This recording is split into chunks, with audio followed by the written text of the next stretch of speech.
Hello guys, welcome back to our channel.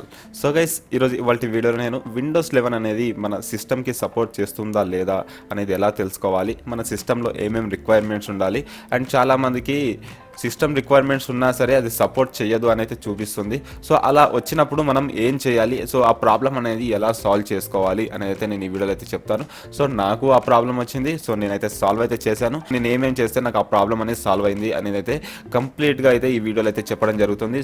So ఈ video అయితే end వరకు అయితే చూడడానికి ట్రై చేయండి. సో మీకు ఖచ్చితంగా యూజ్ అవుతుంది. అండ్ మన ఛానల్కి ఫస్ట్ టైం వచ్చినట్లయితే తప్పకుండా సబ్స్క్రైబ్ అయితే చేసుకోండి, ఇంకా మరిన్ని వీడియోస్ అనేది వస్తూ ఉంటాయి. సో గైస్, నేను కింద డిస్క్రిప్షన్లో ఒక లింక్ అయితే ఇస్తాను. సో విండోస్ సంబంధించిన ఒక లింక్ అనేది ఇస్తాను, అఫీషియల్ వెబ్సైట్ది. సో ఆ లింక్ అనేది మీరు డైరెక్ట్గా ఓపెన్ చేసేయండి. సో ఆ లింక్ మీద క్లిక్ చేసినట్లయితే మీరు డైరెక్ట్గా అఫీషియల్ వెబ్సైట్కి అయితే మీరు డైరెక్ట్గా రీడైరెక్ట్ అవుతారు. సో ఈ విధంగా మనకి అఫీషియల్ వెబ్సైట్ అనేది ఉంటుంది. సో గైస్, ఇక్కడ చూసుకున్నట్లయితే మనకి లర్న్ మోర్ అయితే ఉంది చూడండి. సో ఈ లర్న్ మోర్ మీద అయితే క్లిక్ చేయండి. అండ్ ఇప్పుడు మనం కిందికి స్క్రోల్ చేసుకున్నట్లయితే మనకి దీని యొక్క స్పెసిఫికేషన్స్ అనేవి చూపించడం జరుగుతుంది. సో ఈ స్పెసిఫికేషన్ గురించి అయితే నేను మీకు ఫస్ట్ ఎక్స్ప్లెయిన్ అయితే చేస్తాను. సో దాని తర్వాత మన పీసీలో సపోర్ట్ చేస్తుందా లేదా అనేది ఎలా తెలుసుకోవాలని అయితే నేను ఇప్పుడు చెప్తాను. సో ఫస్ట్ మనం ప్రాసెసర్ చూసుకున్నట్లయితే 1 GHz అయితే మినిమం అయితే ఉండాలి. ఖచ్చితంగా మినిమం సిస్టమ్ రిక్వైర్మెంట్స్ అనేది మెన్షన్ చేయడం జరిగింది. ఇవైతే మనకి మినిమం అయితే ఉండాలి. సో ఇంతకన్నా తక్కువ ఉంటే మన పీసీలో విండోస్ 11 అనేది సపోర్ట్ చేయదు. సో ఇప్పుడు ప్రాసెసర్ చూసుకున్నట్లయితే 1 GHz అయితే ఉంది. సో ఆ ప్రాసెసర్లో కూడా మనకి 2 కోర్స్ అన్నా లేదా 2 or more కోర్స్ అన్నా ఉండాలి.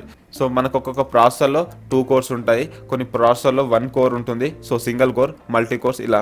సో మీ ప్రాసెసర్లో మీకు మినిమం 2 కోర్స్ అయితే ఖచ్చితంగా ఉండాలి. సో గైస్, మనం ర్యామ్ విషయం చూసుకున్నట్లయితే మనకి ఖచ్చితంగా 4 GB ర్యామ్ అయితే ఉండాలి. అండ్ మనకి స్టోరేజ్ చూసుకున్నట్లయితే ఇది వచ్చేసి మనకి మినిమం 64 GB వరకు అయితే తీసుకోవడం జరుగుతుంది హార్డ్ డిస్క్లో స్టోరేజ్ అనేది. అండ్ ఇక్కడ మనం చూసుకున్నట్లయితే సిస్టమ్ ఫ్రేమ్వేర్ అయితే ఉంది. సో ఇది వచ్చేసి మనకి UEFI అయితే ఉండాలి. సో మనకి బయాస్ అయితే ఉంటుంది కదా, మనకి బయాస్ ప్లేస్లో మనకి UEFI అయితే ఉండాలి. అండ్ సెక్యూర్ బూట్ కూడా ఉండాలి. సో ఈ రెండిట్లో ఏదున్నా పర్లేదేమో నాకు తెలిసి. సో చూద్దాం. అండ్ ఇక్కడ TPM అనేది 2.0 అంటే వర్షన్ అనేది 2.0 వర్షన్ అయితే ఉండాలి. సో మనకి గ్రాఫిక్స్లో వచ్చేసి మనకి ఇది DirectX 12 అయితే ఉండాలి. చాలా మందికి 10 ఉంటుంది, 11 ఉంటుంది, కాకపోతే మనకి 12 అయితే ఉండాలి. 12 ఉంటే మనకి ఇది వర్క్ అవుతుంది. అండ్ డిస్ప్లే అయితే అందరికైతే ఉంటుంది, సో కామన్. అండ్ ఇక్కడ మనం చూసుకున్నట్లయితే Windows 11 హోమ్ అయితే ఏదైతే ఉందో, సో అది ఇన్స్టాల్ చేయాలంటే మనకి ఖచ్చితంగా ఇంటర్నెట్ అనేది అవసరం, మిగతా దానికి అయితే అవసరం లేదు. సో ఇవి గైస్, ఈ స్పెసిఫికేషన్స్ ఉంటే మీ దాంట్లో అయితే సపోర్ట్ చేస్తుంది. అండ్ ఇప్పటికీ ఇంకా డౌట్ ఉంటే ఒకసారి మనం చెక్ చేసుకుందాం, సపోర్ట్ చేస్తుందా లేదా అనేది ఇప్పుడు మనం చెక్ చేసుకుందాం. సో మైక్రోసాఫ్ట్ వాళ్ళు మనకి ఒక టూల్ అయితే ఇవ్వడం జరిగింది. సో ఇక్కడ చూసుకున్నట్లయితే మనకి డౌన్లోడ్ యాప్ అయితే ఉంది చూడండి. సో దీని మీద క్లిక్ చేశారనుకోండి, మీకు ఒక టూల్ అనేది డౌన్లోడ్ అవుతుంది. సో ఇదేంటి అంటే Windows 11 అనేది మనకి సపోర్ట్ చేస్తుందా లేదా అనేది అయితే మనకి ఈ టూల్ అనేది చెప్తుంది. సో ఈ టూల్ అనేది మనం ఇన్స్టాల్ అయితే చేసుకుందాం.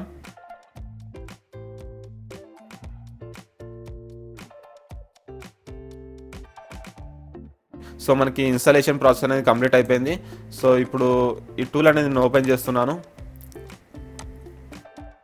ఇప్పుడు చూసుకున్నట్లయితే ఇక్కడ వచ్చేసి నా స్పెసిఫికేషన్స్ అనేది చూపిస్తుంది. 16 GB ర్యామ్ అని, 500 GB SSD అని, సో ఇలా అయితే చూపించడం జరుగుతుంది. అండ్ మనం ఇక్కడ చూసుకున్నట్లయితే చెక్ నౌ అని ఉంది చూడండి. సో దీని మీద క్లిక్ చేసామనుకోండి, మన పీసీలో Windows 11 అనేది సపోర్ట్ చేస్తుందా లేదా అని అయితే మనకి చెప్తుంది. సో దీని మీద అయితే క్లిక్ చేస్తున్నాను. సో గైస్, ఇక్కడ చూసుకున్నట్లయితే this PC can run Windows 11 అని అయితే చూపిస్తుంది. సో చాలా మందికి ఇక్కడ ఏం చూపిస్తుంది అంటే this PC cannot run Windows 11 అయితే చూపిస్తుంది. సో దానికి రీజన్స్ ఏందో చెప్తాను నేను ఇప్పుడు. ఆ వెబ్సైట్ అనేది ఓపెన్ చేద్దాం. అఫీషియల్ వెబ్సైట్ అని ఓపెన్ చేస్తే మనకి ఇక్కడ చాలా మందికి ప్రాసెసర్ ఇవన్నీ పర్ఫెక్ట్గా ఉంటాయి. సో వాళ్ళు పెట్టిన రిక్వైర్మెంట్స్ ప్రాసెసర్ కన్నా వాళ్ళ దగ్గర డబల్ త్రిబుల్ అయితే ఉంటుంది. సపోజ్ నాకే వచ్చింది సో అలాంటి ప్రాబ్లం అనేది. సో అది నేను సాల్వ్ అయితే చేశాను. ఎక్కువ ర్యామ్ 4 GB కన్నా ఎక్కువ, సో స్టోరేజ్ అన్నీ ఓకే. సో అన్నీ ఓకే అనుకున్నా సరే మనకి Windows 11 అనేది సపోర్ట్ చేయదని అయితే చూపించడం జరుగుతుంది. సో దానికి మెయిన్ రీజన్స్ ఏంటి అంటే ఇక్కడ మనకి UEFI ఉంది చూడండి. సో ఇదొక రీజన్. అండ్ ఇంకో రీజన్ వచ్చేసి ఇక్కడ వర్షన్ వచ్చేసింది చూడండి 2.0, ఇదొక రీజన్. అండ్ ఇక్కడ మనకి ఈ గ్రాఫిక్స్ వచ్చేసింది చూడండి DirectX 12 అని, ఇదొక రీజన్. ఈ 3 అనేది మీరు చెక్ చేసుకోండి. సో ఈ 3 అనేది మీరు చెక్ చేసుకోండి. సో ఇవి పర్ఫెక్ట్గా ఉన్నాయా లేదా అనేది. సో అవి ఎలా చెక్ చేసుకోవాలనేది ఇప్పుడు మనం చూద్దాం. ఫస్ట్ మనం UEFI అనేది చూద్దాం. సో ఇది ఎలా చెక్ చేసుకోవాలి, సెక్యూర్ బూట్ కేపబుల్ ఉందా లేదా అనేది ఎలా చెక్ చేసుకోవాలి అనేది అయితే నేను ఇప్పుడు చెప్తాను. ఇప్పుడు మీరు చేయాల్సిన పని ఏంటి అంటే రన్ అయితే ఓపెన్ చేయండి. Windows+R అనేది ప్రెస్ చేసినట్లయితే మీకు డైరెక్ట్గా రన్ అనేది ఓపెన్ అవ్వడం జరుగుతుంది. సో ఇందులో మీరు నేను చెప్పింది అయితే టైప్ చేయండి, tpm.msc అని అయితే టైప్ చేయండి. నేను స్క్రీన్ పైన కూడా ఇస్తాను. సో అలా టైప్ చేసి ఇక్కడ ఓకే మీద క్లిక్ చేయండి. క్లిక్ చేస్తే మనకి ఇక్కడ చూపించడం జరుగుతుంది. సో ఇక్కడ మనకి ఏం చూపిస్తుంది, స్పెసిఫికేషన్స్ వర్షన్ 2.0 అండ్ ఇక్కడ ఏముంది టీపీఎం. సో వాళ్ళు మనకు అక్కడ ఎంత మెన్షన్ చేశారు, టీపీఎం అనేది 2.0 ఉండాలి. సో ఇక్కడ మనకి టీపీఎం అనేది 2.0 వర్షన్లో అయితే ఉంది. సో ఓకే, కాకపోతే చాలామందికి ఎంత చూపిస్తుంది అంటే 1.2 అయితే చూపిస్తుంది వర్షన్. సో 1.2 చూపిస్తే ఇక్కడ నాట్ సపోర్ట్ అని అర్థం. అండ్ అంతేకాకుండా ఇంకో కొంతమందికి ఎలా చూపిస్తుంది అంటే కెనాట్ ఫైండ్ అని అయితే చూపిస్తుంది. సో అప్పుడు మీరు ఏం చేయాలి అని అంటే మీరు మీ బయాస్లోకి అయితే వెళ్ళండి. బయాస్లోకి వెళ్ళి మీకు అక్కడ టీపీఎం అనే ఒక ఆప్షన్ అయితే ఉంటుంది. సో దాని యొక్క వర్షన్ అయితే ఉంటుంది అక్కడ టీపీఎం అనే ఆప్షన్లో. దాని మీద క్లిక్ చేస్తే మీకు 2 వర్షన్స్ అనేవి వస్తాయి, 1.2 అని వస్తుంది, 2.0 అని వస్తుంది. సో ఆ 1.2 అనేది తీసేసి మీరు 2.2 అనేది సెలెక్ట్ చేసుకొని మీరు ఆ బయాస్ సెట్టింగ్స్ అనేది సేవ్ చేసుకొని మళ్ళీ ఓపెన్ చేసి ఈ ప్రాసెస్ అనేది చేయండి. అప్పుడు మీకు ఇక్కడ 2.0 అనేది చూపిస్తుంది. సో ఇలా మనం ఈ ప్రాబ్లం అనేది సాల్వ్ అయితే చేసుకోవచ్చు. సో ఇన్ కేస్ మీకు ఇలాంటి సెట్టింగ్స్ అనేది ఎలా చేయాలి అనేది తెలియకపోతే సో నాకు కింద కామెంట్ సెక్షన్లో కామెంట్ చేస్తే సో దీనికోసం సపరేట్గా డెడికేటెడ్ వీడియో అయితే నేను చేయడం జరుగుతుంది. నేనైతే ఇప్పుడు జస్ట్ సొల్యూషన్ అయితే చెప్తున్నాను. మీకు ఐడియా ఉంటే మాత్రం మీరు చేసుకోండి. ఇన్ కేస్ ఐడియా లేకపోతే నాకు కామెంట్ సెక్షన్లో మీరు కామెంట్ చేసినట్లయితే నేను ఖచ్చితంగా వీడియో అయితే చేయడానికి మాక్సిమం ట్రై చేస్తాను. నెక్స్ట్ చూసుకున్నట్లయితే UEFI సెక్యూర్ బూట్ కేపబుల్ అయితే మనం ఉందో లేదా అనేది చూద్దాం. సో ఇప్పుడు మీరు ఏం చేయాలంటే స్టార్ట్ మెనూ మీద క్లిక్ చేయండి. స్టార్ట్ మెనూ మీద క్లిక్ చేసి ఇప్పుడు మీరు సిస్టమ్ ఇన్ఫర్మేషన్ అని అయితే సెర్చ్ చేయండి. సెర్చ్ చేసిన తర్వాత మనకి ఈ విధంగా అయితే రావడం జరుగుతుంది. సో దీని మీద క్లిక్ చేయండి. క్లిక్ చేస్తే మీకు ఫుల్ ఇన్ఫర్మేషన్ అనేది రావడం జరుగుతుంది సిస్టమ్ గురించి. అండ్ మనం ఇక్కడ చూసుకున్నట్లయితే మనకి ఒక దగ్గర ఆప్షన్ అయితే చూపించడం జరుగుతుంది. సో ఇక్కడ బయాస్ మోడ్ అనేది చూపిస్తుంది చూడండి. సో బయాస్ మోడ్ దగ్గర ఏముంది నా దగ్గర, సో ఇక్కడ బయాస్ మోడ్ దగ్గర ఏముంది, ఇక్కడ UEFI అని ఉంటుంది. సో UEFI అని ఉంటే మీకు ఇది అనేది సపోర్ట్ చేస్తుంది. చాలా మందికి ఏమని ఉంటుందంటే బయాస్ అనేది ఉంటుంది. సో BIOS అనేది ఉంటుంది. సో నాకు కూడా ఫస్ట్ అదే ఉంది. సో నేను చేంజ్ చేసుకున్నాను. సో మీరు బయాస్లోకి వెళ్ళి బయాస్ అనే మోడ్ అనేది సపరేట్ మీకు ఒక ఆప్షన్ ఉంటుంది. సో అక్కడికి వెళ్ళి మీరు ఈ ఆప్షన్ అనేది చేంజ్ చేసుకుంటే మీకు చేంజ్ అవుతుంది. So bias, UEFI, legal, so ఇలా 3 ఆప్షన్స్ అయితే ఉంటాయి. సో దాంట్లో మీరు UEFI అనేది సెలెక్ట్ చేసుకోండి. సో కొంతమందికి ఇలా సెలెక్ట్ చేసుకున్న తర్వాత కూడా ఇది రాదు. సో దానికి మెయిన్ రీజన్ మీ hard disk. So hard disk గురించి కూడా చెప్తాను, వెయిట్ చేయండి. సో ఇప్పుడు మీరు స్టార్ట్ మీద క్లిక్ చేసి క్రియేట్ పార్టిషన్ అయితే సెర్చ్ చేయండి. ఇక్కడ మనం చూసుకున్నట్లయితే create and format hard disk partition ఉంది. సో దీని మీద క్లిక్ చేయండి. సో ఇందులోనే SSD యూజ్ చేస్తున్నాను, అదేవిధంగా హార్డ్ డిస్క్ కూడా యూజ్ చేస్తున్నాను. SSDలో మొత్తం నేను OS అని ఇన్స్టాల్ చేస్తాను. సో ఇప్పుడు నేను SSD యొక్క ప్రాపర్టీ అనేది చూస్తాను. సో దీని మీద అయితే రైట్ క్లిక్ ఇస్తున్నాను. రైట్ క్లిక్ ఇచ్చి ఇక్కడ ప్రాపర్టీ మీద సెలెక్ట్ చేసుకోండి. సో దీని మీద అయితే రైట్ క్లిక్ ఇవ్వండి. రైట్ క్లిక్ ఇచ్చి ఇక్కడ ప్రాపర్టీ మీద సెలెక్ట్ చేసుకోండి. సో మనకి ఇక్కడ వాల్యూమ్స్ అనే ఆప్షన్ అయితే ఉంటుంది. సో ఇక్కడ చూసుకోండి, ఇక్కడ GPT అని ఉంది. సో ఇక్కడ GPT ఉన్నట్లయితే మనకి UEFI అనేది సపోర్ట్ చేస్తుంది. సో ఇక్కడ MBR అని ఉంటుంది. సో MBR అనేది వేరేది ఉంటుంది. సో ఈ హార్డ్ డిస్క్కి MBR అని ఉంటుంది చూడండి. సో ఇక్కడ మనకి MBR అని ఉంది. సో MBR ఉన్నదానికి బయాస్ అనేది సపోర్ట్ చేస్తుంది. GPT ఉన్నదానికి UEFI అనేది సపోర్ట్ చేస్తుంది.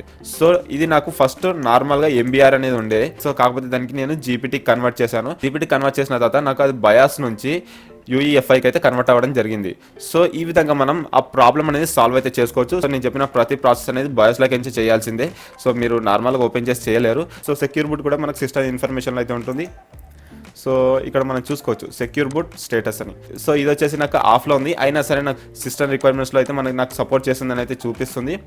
మేబీ రెండుట్లో ఏ ఒకటి ఉన్నా సపోర్ట్ చేస్తుంది అనుకుంటా. సో నెక్స్ట్ చూసుకున్నట్లయితే DirectX 12 అయితే ఉంది. సో మరి ఇదేలా చెక్ చేసుకోవాలి అనేది అయితే ఇప్పుడు చెప్తాను. సో గైస్ ఇప్పుడు మీరు రన్ అయితే ఓపెన్ చేయండి.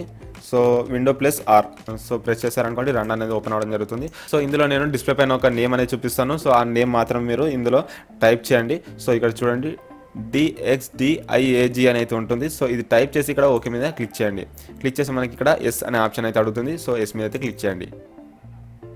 అండ్ ఇక్కడ చూసుకున్నట్లయితే మనకి ఇక్కడ DirectX వర్షన్ అయితే చూపిస్తుంది. సో ఇక్కడ ఎంత ఉంది, DirectX వర్షన్ అనేది 12 ఉంది. సో మనం ఈ వర్షన్ అనేది ఈ విధంగా అయితే చెక్ చేసుకోవచ్చు. సో గైస్ నేను ఇప్పుడు చెప్పిన ప్రతి ఒక్కటి మీరు చేసుకున్న తర్వాత మీరు అప్పుడు చెక్ చేయండి. సో అప్పుడు ఖచ్చితంగా మీ ప్రాబ్లం అనేది సాల్వ్ అవుతుంది. సో నేను ఇలా చేశాను కాబట్టి నాకైతే వచ్చింది. మ్యాక్సిమం నాకు ఫస్ట్ రాలేదు. సో నేను ఇవన్నీ సెట్టింగ్స్ అనేవి చేంజ్ చేసుకున్నాను. సో ఈ సెట్టింగ్స్ అనేవి చేంజ్ చేసుకున్న తర్వాత నాకు కంప్లీట్గా నాకు ఎటువంటి ప్రాబ్లం అయితే రాలేదు తర్వాత. సో ఈ సెట్టింగ్స్ అనేది ఎలా చేసుకోవాలి మీకు ఒక తెలియకపోతే, ఈ బయోస్లోకి వెళ్ళి సెట్టింగ్స్ అనేది ఎలా చేసుకోవాలి మీకు ఒక ఐడియా లేకపోతే, సో నాకు కింద కామెంట్ సెక్షన్లో కామెంట్స్ అనేది చేస్తే వీడియో చేయమని, సో నేను ఖచ్చితంగా వీడియో అయితే చేస్తాను. ప్రాబ్లం అనేది రావడానికి మరొక రీజన్ కూడా ఉంది. సో ఆ రీజన్ ఏంటంటే గాయస్, సో మీరు జెన్యూన్ విండోస్ అనేది యూస్ చేయకపోతే సో ఈ ఎర్రర్ అనేది వస్తుంది. సో మీరు విండోస్ 11కి అప్గ్రేడ్ అనేది చేసుకోలేకపోతారు. సో దానికి ఏంటంటే మీ విండోస్ అనేది జెన్యూన్ అయి ఉండాలి. అంటే సో మనం ఎటువంటి క్రాక్ విండోస్ 10 OS కానీ యూస్ చేయడం, సో ఇలాంటివి మనం చేసినట్లయితే మనకి ఇక్కడ ప్రాబ్లం అనేది చూపిస్తుంది. మనం జెన్యూన్ విండోస్ అనేది యూస్ చేస్తున్నట్లయితే మనకి ఎటువంటి ప్రాబ్లం అయితే ఉండదు. సో మీకు ఒకవేళ జెన్యూన్ విండోస్ యూస్ చేస్తున్నాం కూడా ఇటువంటి ప్రాబ్లమ్స్ వస్తే, సో అప్పుడు మీరు నేను చెప్పిన స్టెప్స్ అనేది ఫాలో అయినట్లయితే మీకు ప్రాబ్లమ్స్ అనేవి ఉండవు గైస్. సో గైస్ ఈ వీడియోలో అయితే ఈ వీడియో మీకు నచ్చినట్లయితే తప్పకుండా లైక్ చేయండి అండ్ మీ ఫ్రెండ్స్కి అయితే షేర్ చేయండి. అండ్ విండోస్ 11 సంబంధించిన వీడియోస్ అనేది మీకు కావాలి అంటే ఖచ్చితంగా నా ఛానల్ సబ్స్క్రైబ్ చేసుకోండి. So guys thank you for watching. Have a nice day. Next వీడియోలో మళ్ళీ కలుద్దాం.